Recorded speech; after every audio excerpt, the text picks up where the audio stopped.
Welcome to Racky Gun Zero, episode 2 of our lore and let's play of Dark Souls. First thing I want to start off with is a huge thanks to all the people at Reddit and YouTube for your suggestions. I've taken those into account, so what I've done is I've actually restarted the game, got up to the point that we left off, but instead of choosing the Master Key, I decided to go with the Old Witch's Ring, and the reason for that is because it'll allow us to look at a portion of the lore related to Izalith and her daughters.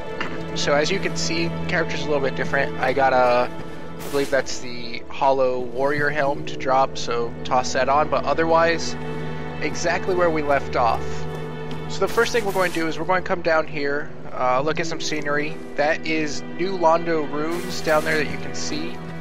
The first thing we're going to talk about are the Fire Keepers. Right here is the first Fire Keeper you come across, and she doesn't have a tongue, or she's unable to speak. So combined with a few items, this leads us to believe that all Fire Keepers are actually deformed in some way.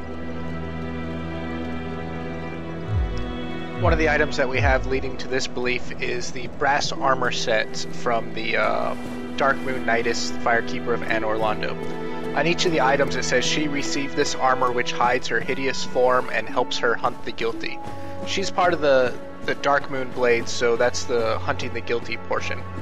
Now, it's still, I guess, just speculation as far as if they are all deformed, but it certainly looks that way from the information that we have within the game. Now, depending on your interpretation of the story of the game, these Firekeepers can either be heroes of the land or great villains. I like to think of it as the latter because each, according to the Firekeeper's soul, each Firekeeper is a corporal manifestation of her bonfire and a draw for the humanity which is offered to her. So it's their job to go around maintaining these bonfires, and as we discussed last video, every bonfire is, not only is it made up of the bones of the undead, it's also fed humanity to stay alight. So it's almost as if the old gods of Lordran are stealing humanity to keep the status quo. Now, this Hollow here, he always cracks me up. It's like he's just laying there, you know, what you thinking about? Oh, nothing. But another I guess mistake that I had last video is I referred to the land as Anor Londo, and that's not true. The name of the land is actually Lordran. Anor Londo is the city of the gods within Lordran. Well, this is unusual. Now, here we meet our first blacksmith, so I'll let you guys just watch that. I shouldn't pry. I'm Ricky of Vinheim. I was once an established smith, though. Look at me now. Can you believe it?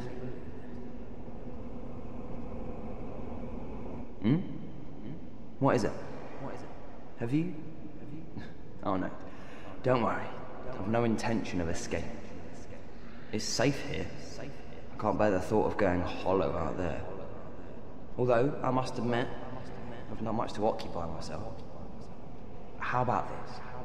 I could forge your weapons, albeit with rather minimal tools. I'll show you what made me the best in Vinheim. Alright, and that segues us into other lands of this world. So, we have Vinheim, which is where Rickert is from. Some other notable people from Rickert is Big Hat Logan. Now, the big thing they're known for is they have the dragon, the Vinheim Dragon School, which is where the majority of sorcerers are trained, and also where Big Hat comes from as a teacher. That's how come he sells some sorceries. And also later in the game, as you get different embers, he will get the magic ember, and the I believe he gets one more ember, fire possibly. I'm not 100% on that. I'll have to double check that later. But so Vinheim, they're pretty much known for two things: for their sorcerers and also for students who studied in stealth and covert operations. A lot of the items in the game that we get this information from is the Sorcerer Armor, Black Sorcerer Armor, Logan's set if you end up getting it from him, from Seath during the Seath section of the game, and a bunch of the catalysts. So the section of the game that we're in now here, like I mentioned, this is New Londo runes. So the reason this area is flooded is because the 4 kings who were entrusted with the governance of Anor Londo, they actually fell to, I guess, what you might consider the dark side, but they were corrupted by Primordial Keth, which is the leader of the Dark Wraiths. So what they thought was if they sealed the Dark Wraiths, flooded New Londo, which ended up murdering all the people that were living there. That's how come there's a bunch of angry spirits and ghosts down there. It would keep the Dark Wraiths sealed. Now, as we know, that doesn't work very well because they are able still to invade other people's worlds, so obviously they weren't sealed too well. So, but again, that's also open to interpretation because, as we'll see when we get to Solaire, he mentions that time doesn't exactly work in this world anymore, it fluctuates. So those Dark Wraiths coming to invade you, the only way to become a Dark Wraith is if you've already cleared New Londo runes, opened the floodgates, and gone down to Primordial Kath and joined the Dark Wraiths. So from here we're going to head up to Undeadburg, which is the the recommended first area of the game. It's the easiest to actually complete first. So what we're going to do is, as far as build, I think I mentioned it in previous video, what we're going to do is a Great Sword, Ultra Sword, or Great Sword of Artorias build. So we're going to go Heavy Faith, Strength and Dex up to the point of being able to use these big swords. So right now we're just going to use the S-Stock because I feel it's a much better weapon than the Morningstar. The Morningstar is just way too slow. Now the big problem with using piercing swords like the Rapier, the S-Stock, stuff of that sort, is you lose your ability to kick, which for me, my playstyle, that's huge. So instead of that, you get that move there that I just performed, the step back slash. I know a lot of people in PvP really enjoy the Rapier or the S-Stock because of the parry ability. Parrying in PvP is surprisingly hard, especially with lag. So what we'll do is we'll just murder through these hollows real quick and run up to Undeadburg. Now there is a ring over here on this bridge. This bridge is also where a merchant later in the game will show up after you complete the depths. All it is a ring of sacrifice. It's not really worth the trouble of jumping over there, because even though I'm at the point where jumping over there is relatively easy, it's still not worth the risk. It's, in my opinion, it's kind of a piece of shit ring. One thing that amazes me about this game every time I play is there's very, very, very rarely loading screens, and everywhere you see, you for the most part, you can get to. So you see New Londo runes down below you. You can walk down there and take the elevator that we just took and go down there. You see the great tree growing back there, which I believe that's the great tree that leads to Ash Lake.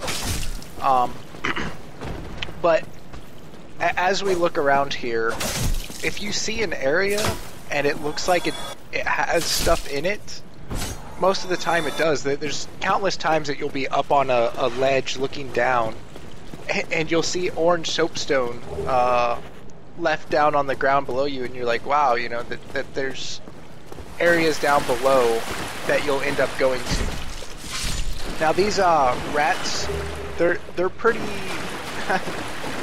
they're a pretty good mob to farm on because they have a pretty high chance of dropping humanity, which, as I'm sure all of you who've played before know, humanity is incredibly important to this, be it for turning in for whatever covenant that you want to partake in. A lot of them require humanity.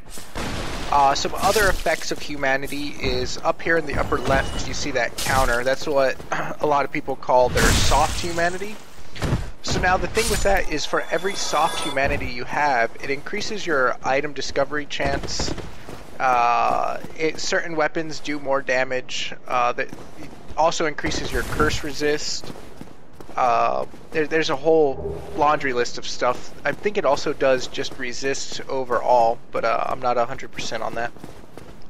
Now that part that I just jumped up to there, there's actually another shortcut, and we'll end up going that whole route. I actually never done that before. I saw another video showing it, so I just wanted to see how easy it was. And as you can see, it was a relatively easy jump. Doesn't really save you much time because you're still wanting to go down here to pick up off this body. You're going to want to pick up the I think it's a large soul of a proud knight or of undead. But also down here is rubbish, is one of the items that is down here. Now with rubbish and a lot of the other items in game, we'll go back to the asylum, back to that crow's nest that I pointed out the first time through, and you actually drop the item in the crow's nest, log out, log back in, and the item will have changed into something else. This comes from Demon Souls. There was another portion of the game that was exactly similar to that. You drop certain items, get different ones in return. If you haven't patched your Dark Souls, which I don't even know if it's possible, I guess as long as you're playing offline, you won't have to patch it. There's actually a bug where you can get infinite items by doing that. In 1.1.05 they patched that, but what you would do is you would just keep picking up the item and then dropping it, and then not picking up the next item, and just keep doing that. And I think that's how people were farming slabs, because outside of that, slabs are ridiculously hard to get. Now if you notice that body had a item on it, I forgot about the this entryway here, so I had to go back down yet again and go pick up that item. I don't even remember if it's important. I think I missed that on quite a few of my games. So there we go, it's just a soul for some extra souls. Not that big of a miss. I want to meet the carpenter that they had go around and nail all the wood slats over all these entryways. It's pretty much every building you go into, there will be stairs up, and it's always sealed at the roof. And it just makes you wonder, like, you know, did they just have a random prankster going around nailing their walkways shut, or was this kind of like some thing, like, you know, put lamb's blood on your door kind of deal to keep the evil spirits out? So here we'll traverse a fog gate. A lot of times, especially later in the game, that usually denotes a boss, but here, early part of the game, I'm actually kind of confused why they put them down. I'm not really... Maybe one of you guys can comment on that. Here we see the Hellkite Dragon, which I have to say he's a big asshole. I don't know why. I watch tons of videos of how to fight him, but I always just have trouble with him. Now, this is why I love Pyromancer. It makes you feel like Nolan Ryan. You know, you just wind up and chunk a baseball of fire at their head.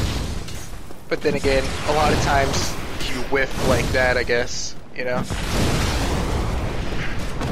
So this is a early game, especially for new players. This is one of the portions of the game where I, as far as I understand, a lot of people have trouble getting through, and I can completely understand that. You have multiple enemies coming from hidden hideouts for the ambush. You have that bastard of an archer above just shooting the crap out of you. Right here, deciding which shield to go with, just picked up the wooden shield. It's certainly better. Unfortunately, there's not really any lore or fluff with it. It's just a wooden shield with a dragon crest on it. Let's see, so clearing through that archer, as you can see across the way, what we'll do is we'll light this bonfire, rest, and then head to the was it the Crestfallen Merchant, the male one? Since we didn't grab the master key, he sells a pretty important item for us. He sells the oh man, what is it? I think it's the Undeadburg key. I'm not sure if that's the exact name of it, but anyways, he sells a key that will allow us to get some gold pine resin a little bit further up the berg here.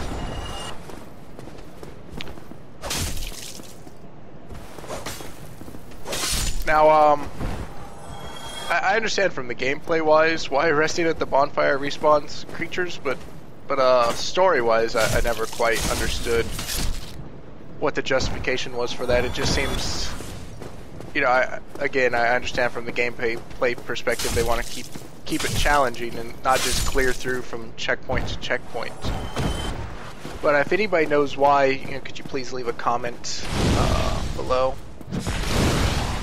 Now, these guys here are a perfect example of why having a thrusting sword in PvE is kind of a pain in the ass.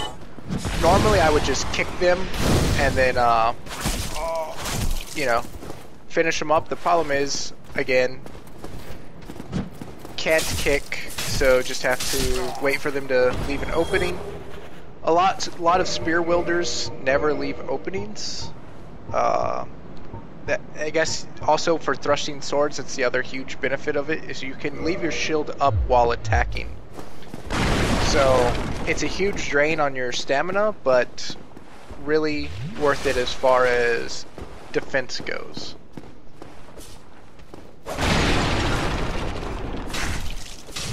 Another ambush location. Guy'd leap out and axe you in the ass, you know. You won't have a good time, that's for sure. So let's see here, listen to the dialogue from the merchant. You seem to have your wits about you, hmm? Then you are a welcome customer. I trade for souls. Everything's for sale. Things are getting treacherous in these parts. A horrible goat demon has moved in below. And up above, there's that humongous drake and a bull demon too. If you stick around this place, it might end up being your grave.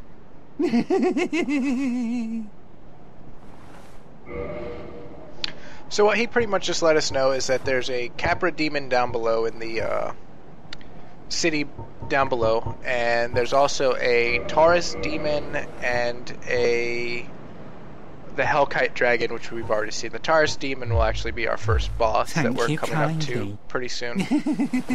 Now, the Capra demon is pretty much the point where most people rage quit in this game. He is a huge pain in the ass. And it's not necessarily him that's the problem, it's they put you in a tiny room with him and two dogs, which just makes it for a really bad time. The trick that I found for him is right at the start of the battle, just rush up the stairs, turn around, try to take out the two dogs as fast as possible. Now this is where I was mentioning earlier in the game where a lot of times you can look down and see orange soapstone. I don't know if you noticed, but looking down on that walkway down below was orange soapstone's markings, which I believe that is the next section, well, not necessarily the next section of the game, but the next section of Undeadburg, which is Lower Undeadburg, is I believe the actual name of it. Now, on all my previous gameplays, my previous gameplays, whenever I actually figured out how to get over to this area. Now, this is the first place that you can pick up the small crossbow. I mean, I guess it's kind of useful for the fire bridge portion up by where we rested at the bonfire. Kind of helpful there to draw them out of the room, but for the most part, I'm not a big fan of crossbows outside of PvP. I'd always much prefer the bow, just because of the accuracy aspect of it. Now, I don't know where I picked up this extra hollow at. I always remember just one being in this room.